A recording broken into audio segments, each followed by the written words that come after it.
En el Madrid de 1878, mientras la ciudad celebraba la restauración borbónica y las familias aristocráticas desfilaban por el Paseo del Prado, una mujer de 24 años estaba a punto de comenzar la carrera criminal más audaz de la historia española. Su nombre real era Carmen Valderrábano y Sánchez, aunque ese detalle importaba poco. Para cuando las autoridades finalmente comprendieran la magnitud de sus crímenes, ella habría sido tantas personas diferentes que nadie recordaría quién era realmente. Su primera aparición documentada en los registros judiciales data del 15 de marzo de 1878. Ese día, un comerciante textil de la calle Mayor, don Felipe Arteaga, se presentó ante el juzgado de primera instancia denunciando a una condesa viuda que le había estafado 150 pesetas, el equivalente al salario de 6 meses de un trabajador promedio. La supuesta condesa de Monterrey, según relataba el denunciante, había llegado a su establecimiento vestida de luto riguroso, hablando con acento gallego refinado, y explicando que necesitaba telas finas para confeccionar vestidos tras la muerte de su esposo. Me mostró documentos nobiliarios con sellos oficiales, declaró Arteaga ante el juez. Cartas de recomendación del Obispado de Santiago, incluso un retrato al óleo de su difunto marido en uniforme militar. ¿Cómo iba a desconfiar? Me pagó la mitad por adelantado y prometió el resto en una semana. Nunca regresó. Cuando investigué, descubrí que la condesa de Monterrey Real había muerto 3 años antes y su viuda vivía en Pontevedra, no en Madrid. El magistrado Alfonso Bermúdez archivó el caso como estafa de cuantía menor sin mayor investigación, un error que Carmen aprovecharía durante años. Solo 2 meses después, en mayo de 1878, apareció en los salones de tertulias del barrio de Salamanca como Mercè Vilanova, heredera catalana de una familia de industriales textiles de Barcelona. Esta vez su víctima fue doña Inés Maldonado, viuda de un coronel, quien buscaba invertir sus ahorros en negocios prometedores. Carmen, ahora con acento catalán impecable y vestida con la sobriedad elegante de la burguesía barcelonesa, le ofreció participación en una fábrica textil inexistente en Sabadell. Hablaba con tal conocimiento del negocio textil que me convenció completamente, testificó doña Inés meses después. Conocía términos técnicos, precios de mercado, nombres de proveedores. Incluso me mostró contratos notariales que parecían auténticos. Le entregué 300 pesetas como inversión inicial. Desapareció al día siguiente, pero fue su tercera identidad la que reveló su verdadero genio para el engaño. En septiembre de 1878, Carmen se reinventó como Mademoiselle Claudette Beaumont, institutriz francesa especializada en educación de señoritas de alta sociedad. Con acento parisino refinado y modales impecables, fue contratada por la familia Salvatierra para educar a sus 3 hijas. Durante 2 semanas, Carmen vivió en la casa familiar. Ganó la confianza absoluta de sus empleadores y una madrugada de octubre desapareció llevándose joyas valoradas en más de 500 pesetas, documentos personales de la familia y hasta el servicio de plata del comedor. El escándalo obligó finalmente a las autoridades a prestar atención.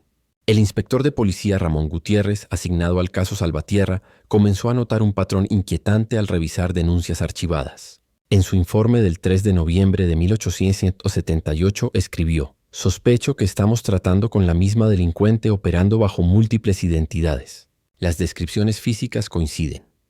Mujer de aproximadamente 24 o 26 años, estatura mediana, constitución delgada, ojos pardos, cabello castaño oscuro, tez clara, sin marcas distintivas. Pero las víctimas la describen como personas completamente diferentes en comportamiento, voz y procedencia. Lo que Gutiérrez no sabía aún era que Carmen poseía un talento innato para la actuación que rivalizaba con las mejores actrices del teatro. Real. Había crecido en una familia humilde de Vallecas, hija de un zapatero y una lavandera. Sin educación formal más allá de la escuela primaria, había aprendido por observación. Pasaba horas en plazas y cafés estudiando cómo hablaban, se movían y vestían las mujeres de diferentes clases sociales. Practicaba acentos regionales escuchando a vendedoras catalanas, sirvientas gallegas y damas andaluzas. Robaba papel con membrete de instituciones, falsificaba firmas con paciencia obsesiva y creaba historias tan detalladas que ella misma comenzaba a creerlas. Para 1881, Carmen ya había utilizado al menos 6 identidades documentadas en Madrid. Las autoridades tenían denuncias, pero ninguna forma efectiva de rastrearla. No existían fotografías policiales sistemáticas ni registros centralizados de criminales. Una mujer que cambiaba de nombre, vestuario y acento era prácticamente imposible de capturar en el Madrid de la época. Y Carmen apenas estaba comenzando. Entre 1882 y 1885, Carmen Valderrábano perfeccionó su arte del engaño hasta convertirlo en un imperio criminal que operaba simultáneamente bajo múltiples identidades. Ya no era una estafadora ocasional, era una empresaria del fraude, y Madrid era su mercado. En enero de 1882, apareció en el prestigioso Ateneo de Madrid como Miss Elizabeth Ashford, institutriz inglesa especializada en el método pedagógico británico. Con acento londinense impecable aprendido de una auténtica institutriz inglesa a quien había conocido en una pensión, Carmen convenció a 3 familias aristocráticas de contratarla simultáneamente. Trabajaré con ustedes lunes y miércoles, con los Mendoza martes y jueves, y los Velasco viernes y sábado, explicaba con naturalidad. Cada familia le pagó un mes por adelantado. Miss Ashford desapareció el domingo, llevándose 180 pesetas en total. 2 meses después, la misma mujer emergió como señorina Lucia Monteverde, pianista italiana que ofrecía clases privadas de música a señoritas de sociedad. Esta vez su acento italiano era tan convincente que incluso citaba óperas de Verdi y Rossini con autoridad. Don Sebastián Moreno, comerciante enriquecido del barrio de Lavapiés, que aspiraba a que su hija entrara en círculos aristocráticos, cayó completamente en la trampa. La señorina Monteverde era refinada, culta, elegante, declaró don Sebastián en su denuncia de julio de 1882. Me convenció de que mi hija Julia necesitaba no solo clases de piano, sino un gran debut en los salones madrileños. Me dijo que conocía a la duquesa de Osuna personalmente y que por 500 pesetas organizaría un recital privado donde Julia tocaría ante la nobleza. Era el sueño de mi esposa. Vendí mercancía a crédito para conseguir ese dinero. La señorina recibió el pago, prometió regresar en una semana con las invitaciones. Nunca la volvimos a ver. Mi familia quedó arruinada. Mi hija Julia nunca se recuperó de la vergüenza. Y aquí es donde esta historia se vuelve aún más fascinante. Carmen ya no operaba sola. Si te está gustando descubrir cómo esta mujer construyó su imperio del engaño, no olvides suscribirte al canal y activar la campanita para no perderte ningún caso de crímenes históricos. Y déjanos un like si estos números absurdos te están impactando tanto como a nosotros. Ahora continuemos revelando la verdad. En 1883, Carmen reclutó a su hermana menor, Rosa Valderrábano, entonces de apenas 17 años. Rosa actuaba como sirvienta personal, sobrina huérfana o dama de compañía, dependiendo del papel que Carmen estuviera interpretando. Esta colaboración multiplicó exponencialmente su capacidad de engaño. Mientras Carmen negociaba como Madame Geneviève Dubois, modista parisina que prometía vestidos de alta costura, Rosa visitaba a las víctimas días después como la asistente recogiendo pagos adicionales por telas importadas que jamás existieron. El método Dubois fue particularmente lucrativo. Carmen instaló un falso atelier en la calle Arenal durante 3 meses, con maniquíes prestados y telas compradas a crédito. Recibió a docenas de clientas, tomó medidas, cobró adelantos, y cuando las damas regresaban para sus pruebas de vestuario, encontraban el local vacío y a la casera exigiendo el alquiler impagado. Para 1884, las autoridades tenían registradas al menos 13 identidades diferentes de Carmen: la condesa gallega, la heredera catalana, la institutriz francesa, la inglesa, la pianista italiana, la modista parisina, además de doña Esperanza Ruiz, viuda adinerada de las Américas, señorita Aurora Beltrán, maestra de bordado, hermana Visitación, monja recaudadora para obras de caridad, doctora Teresa Manzano, médica homeópata, condesa alemana von Reichenberg, y señora Amparo Jiménez, agente de colocación de servicio doméstico. Sus primeras condenas llegaron en 1884. Capturada finalmente tras una denuncia de la familia Arteche, fue sentenciada a 6 meses de prisión. Cumplió 4 por buena conducta. 2 semanas después de salir, ya operaba nuevamente bajo el nombre de baronesa de Alcántara. En 1885 fue condenada otra vez a 1 año de prisión por estafa múltiple. La sentencia no la detuvo. En prisión, aprendió nuevas técnicas de falsificación de otras reclusas y salió más peligrosa que nunca. El inspector Gutiérrez, ahora obsesionado con el caso, escribió en su informe de diciembre de 1885: «Esta mujer es una camaleona humana. Cada arresto solo perfecciona sus métodos. Las prisiones breves no sirven de nada. Necesitamos capturarla en flagrante delito con pruebas irrefutables de todas sus identidades, o seguirá estafando indefinidamente». Lo que Gutiérrez no sabía era que Carmen estaba preparando su golpe más audaz, el que finalmente la llevaría a enfrentar la justicia de verdad. El error de Carmen Valderrábano fue la codicia. En marzo de 1886 cometió un acto tan audaz que incluso para sus estándares rozaba lo imposible. Se casó con 3 hombres diferentes en el lapso de 4 semanas. El primero fue don Álvaro Mendizábal, viudo de 52 años, propietario de tierras en Toledo. Carmen lo conoció como doña Victoria Escobar, heredera de una familia de comerciantes vascos. La boda civil se celebró el 5 de marzo de 1886. 3 días después, Victoria desapareció llevándose 800 pesetas en efectivo, joyas familiares y documentos de propiedad que intentaría vender posteriormente. El segundo fue el farmacéutico Ignacio Ruiz Velasco, de 38 años, a quien conoció como señorita Amelia Santander, maestra de escuela recién llegada desde Burgos. Boda el 18 de marzo. Carmen permaneció con él una semana entera, ganando su confianza absoluta antes de vaciar su caja fuerte y desaparecer con 600 pesetas más joyas valoradas en 300 pesetas adicionales. El tercero fue el joven abogado Manuel Pardo, apenas 29 años, hijo de una familia acomodada de Chamberí. Con él, Carmen fue Leonor Cristina Valverde, hija de un juez fallecido de Sevilla. Boda el 2 de abril. Esta vez Carmen calculó mal. La madre de Manuel, doña Eulalia Pardo, desconfió desde el principio de aquella novia sin familia, sin pasado verificable y con prisa inexplicable por casarse. Doña Eulalia contrató discretamente al detective privado Emilio Carranza, veterano investigador de la Policía de Madrid, recientemente retirado pero aún conectado con el cuerpo. Carranza comenzó a investigar a Leonor y rápidamente descubrió inconsistencias alarmantes en su historia. Cuando amplió la investigación, se topó con algo que lo dejó helado. En las últimas semanas, 3 hombres diferentes habían denunciado matrimonios fraudulentos con mujeres que, según las descripciones, parecían ser la misma persona. No estamos persiguiendo a una estafadora común, informó Carranza al comisario jefe el 15 de abril de 1886. Estamos tras una delincuente profesional que opera con sistema militar. He revisado denuncias archivadas desde 1878. Cuento al menos 15 identidades diferentes documentadas, posiblemente más. Esta mujer ha estafado a docenas de víctimas por miles de pesetas acumuladas. Es la criminal más sofisticada que he visto en 30 años de carrera. Carranza estableció vigilancia discreta sobre Carmen, aún viviendo con el abogado Manuel Pardo. El 28 de abril, la siguió hasta una pensión modesta en la calle Atocha número 47, donde mantenía una habitación bajo su nombre real, algo que incluso sorprendió al detective. Allí, Carmen guardaba su verdadero tesoro, el arsenal de su imperio del engaño. El registro de la habitación, autorizado judicialmente y ejecutado el 3 de mayo de 1887, reveló un inventario asombroso.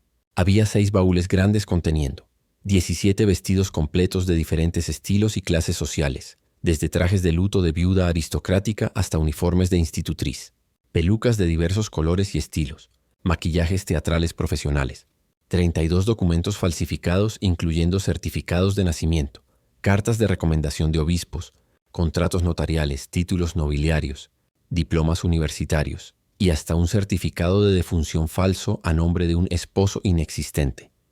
Más inquietante aún, Carranza encontró cuadernos donde Carmen había escrito biografías completas de cada una de sus identidades, historias familiares detalladas, nombres de parientes inventados, fechas, lugares, incluso anécdotas personales que memorizaba para dar autenticidad a sus personajes. Era una actriz estudiando sus papeles con dedicación obsesiva. El 8 de mayo de 1887, cuando Carmen intentaba abandonar Madrid tras detectar que la investigación se cerraba sobre ella, fue arrestada en la estación de Atocha. Su disfraz final fue el más desesperado. Iba vestida de monja de la Orden de las Hijas de la Caridad, con hábito completo y rosario, intentando abordar el tren hacia Barcelona. «Hermana, ¿puedo ver sus documentos de viaje?», preguntó Carranza con calma. Carmen lo miró directamente a los ojos y por primera vez en 9 años no tuvo respuesta. Su rostro, libre de maquillaje bajo la toca de monja, revelaba finalmente a la verdadera Carmen Valderrábano. Una mujer de 33 años, exhausta, vencida, y rodeada por las ruinas de 1000 mentiras. 12 víctimas habían presentado denuncias formales. Otras 30 más aparecieron cuando el arresto se hizo público. El juicio sería histórico. El 6 de febrero de 1888, Madrid despertó con una sola obsesión: el juicio de Carmen Valderrábano. La audiencia provincial estaba sitiada desde el amanecer por cientos de personas ansiosas por presenciar el proceso judicial más escandaloso de la década. Los periódicos la llamaban la camaleona, la mujer de 1000 rostros, la reina de las impostoras. Incluso se vendían estampas ilustradas con sus diferentes identidades en las esquinas de la Puerta del Sol. Cuando Carmen entró escoltada por 4 guardias civiles, un murmullo recorrió la sala abarrotada. Ya no era la elegante dama, ni la refinada institutriz, ni la noble viuda. Vestía un sencillo vestido gris de prisionera, el cabello recogido sin artificio, el rostro desnudo de maquillajes. Pero sus ojos pardos conservaban aquella inteligencia penetrante que había seducido a docenas de víctimas. Caminaba erguida con una dignidad extraña en alguien acusado de tantos crímenes. El fiscal del caso, don Victoriano Castellanos, presentó una acusación devastadora respaldada por 47 denuncias formales de estafa, 3 casos de bigamia, falsificación de documentos públicos, usurpación de identidad y apropiación indebida. El monto total defraudado superaba las 8.000 pesetas, una fortuna equivalente al salario de 20 años de un trabajador común. Señorías, comenzó Castellanos con voz grave, nos encontramos ante una delincuente excepcional. No por la violencia de sus actos, sino por la sofisticación diabólica de su método. Esta mujer no robaba carteras en callejones oscuros, robaba vidas enteras, entraba en hogares como invitada de honor, ganaba confianzas sagradas y desaparecía dejando ruina y vergüenza. Durante 9 años, burló sistemáticamente a las autoridades, operando bajo múltiples personalidades. Lo que siguió fue la revelación más asombrosa del juicio, la exposición pública de las 15 identidades documentadas de Carmen. El secretario judicial las leyó una por una mientras Carranza presentaba evidencias físicas. Los vestidos, las pelucas, los documentos falsos. Condesa de Monterrey, viuda gallega de la nobleza. Mercé Vilanova, heredera catalana de industriales textiles. Mademoiselle Claudette Beaumont, institutrice francesa. Miss Elizabeth Ashford, pedagoga inglesa. Signorina Lucia Monteverde, pianista italiana. Madame Geneviève Dubois, modista parisina. Doña Esperanza Ruiz, viuda indiana enriquecida. Señorita Aurora Beltrán, maestra de bordado. Hermana Visitación, religiosa recaudadora de limosnas. Doctora Teresa Manzano, médica homeópata. Condesa Margarete von Reichenberg, aristócrata alemana. Señora Amparo Jiménez, agente de colocaciones domésticas. Doña Victoria Escobar, heredera vasca. Señorita Amelia Santander, maestra de Burgos. Leonor Cristina Valverde, hija de juez sevillano. Cada nombre era un golpe. Cada identidad revelaba una víctima, una familia destruida, un patrimonio perdido. Los testimonios fueron desgarradores.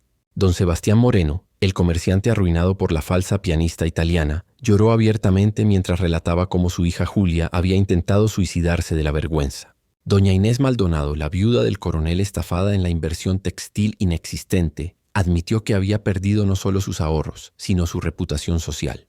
Todos me llaman la tonta que confió en una impostora, declaró con voz quebrada. Cuando llegó el turno de Carmen, se levantó lentamente. Su abogado defensor, don Arturo Menéndez, apenas había podido articular una defensa coherente. Carmen pidió permiso para hablar directamente al tribunal. El juez, sorprendido, accedió. Lo que dijo quedó grabado en la historia judicial española. ¿Quieren saber quién soy realmente? Soy lo que esta sociedad hizo de mí. Nací en Vallecas, hija de un zapatero pobre. Ningún hombre de familia decente me habría mirado 2 veces. Ningún empleo honrado me habría dado más que hambre y miseria. Ustedes crearon un mundo donde una mujer sin apellido, sin dote, sin protección masculina, no tiene futuro. Yo simplemente aprendí las reglas de su juego y las usé mejor que ustedes. Sí, mentí. Pero ¿acaso sus víctimas no mentían también? ¿Cuántos de esos caballeros engañados tenían esposas legítimas en casa mientras buscaban una segunda o tercera? ¿Cuántas de esas damas respetables me contrataban para aparentar una cultura que no poseían? Soy culpable, pero no estoy sola en esta culpa. El escándalo estalló en la sala. El juez golpeó el mazo exigiendo orden. Pero el daño estaba hecho. Carmen había tocado una verdad incómoda que la sociedad victoriana prefería ignorar. El 14 de febrero de 1888, el tribunal dictó sentencia. 12 años de prisión con trabajos forzados, más la obligación de restituir todo lo defraudado bajo pena de extensión de condena. Carmen escuchó impasible, sin lágrimas, sin gritos. Simplemente asintió y murmuró, 12 años, 12 identidades vividas, una vida por cada mentira. Me parece justo. Fue conducida a la prisión provincial de Madrid entre el silencio tenso de una ciudad que acababa de presenciar algo más que un juicio. Había presenciado el juicio de sus propias hipocresías. Carmen Valderrábano ingresó a la prisión provincial de Madrid el 16 de febrero de 1888. Tenía 34 años. Durante los primeros meses, los guardias la vigilaban constantemente, temiendo que intentara escapar disfrazada de visitante, monja o incluso de funcionaria. Pero Carmen nunca intentó huir. Por primera vez en su vida adulta era simplemente ella misma, sin máscaras. sin personajes, sin mentiras. Los registros penitenciarios revelan un perfil sorprendente. Carmen se convirtió en prisionera modelo. Aprendió a leer y escribir con fluidez perfecta, algo que había fingido durante años sin dominarlo realmente. Dio clases de teatro y costura a otras reclusas.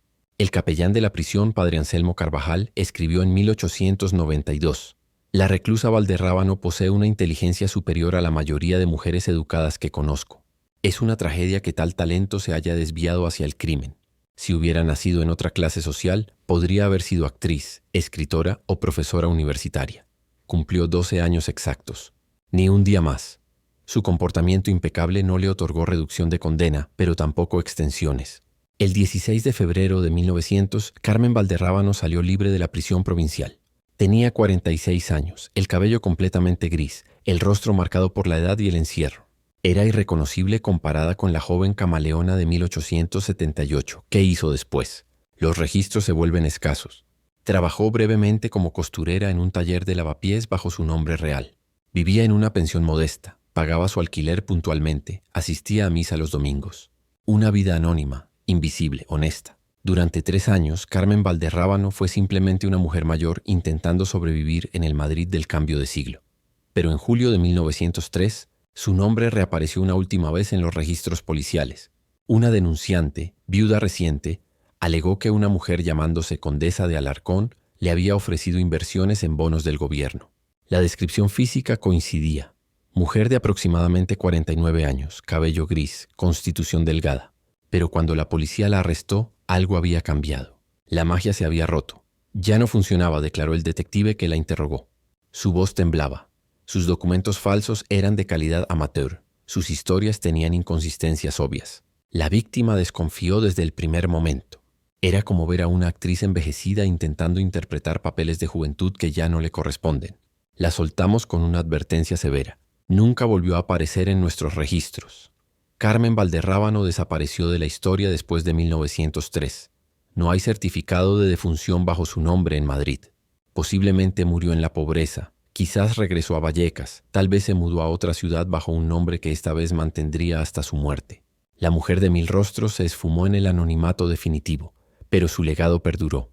El caso Valderrábano provocó la primera reforma significativa del sistema de identificación en España. En 1890, el gobierno implementó el registro civil obligatorio con controles más estrictos de verificación de identidad. En 1896, España adoptó el sistema dactiloscópico de huellas dactilares como método oficial de identificación criminal, influenciado directamente por casos como el de Carmen. Su historia también abrió un debate social incómodo. ¿Era Carmen una criminal despiadada o una víctima del sistema patriarcal victoriano que no ofrecía opciones dignas a mujeres sin recursos? Los periódicos de la época se dividieron. El conservador La Época la llamó monstruo moral. El progresista El Liberal publicó un editorial titulado Las Cármenes de España, argumentando que la sociedad creaba estas criminales al negarles educación, trabajo digno y autonomía. La verdad probablemente está en el gris. Carmen eligió el crimen, pero en un mundo que limitaba cruelmente sus alternativas. Fue brillante, audaz, despiadada, y también producto de una época que trataba a las mujeres pobres como ciudadanas de segunda categoría. Hoy, más de 135 años después, la mujer de 1000 rostros sigue fascinando. Es recordada no por violencia o crueldad, sino por su inteligencia excepcional aplicada al engaño sistemático. Fue la estafadora más sofisticada del siglo XIX español. Y su historia nos recuerda que los monstruos no nacen, los creamos, una injusticia a la vez. Si esta historia te impactó tanto como a nosotros, suscríbete al canal para descubrir más casos históricos con números absurdos. Dale like, activa la campanita y cuéntanos en los comentarios. ¿Carmen fue criminal o víctima? Tu opinión nos interesa. Nos vemos en el próximo caso, donde los números volverán a revelar verdades que la historia intentó olvidar.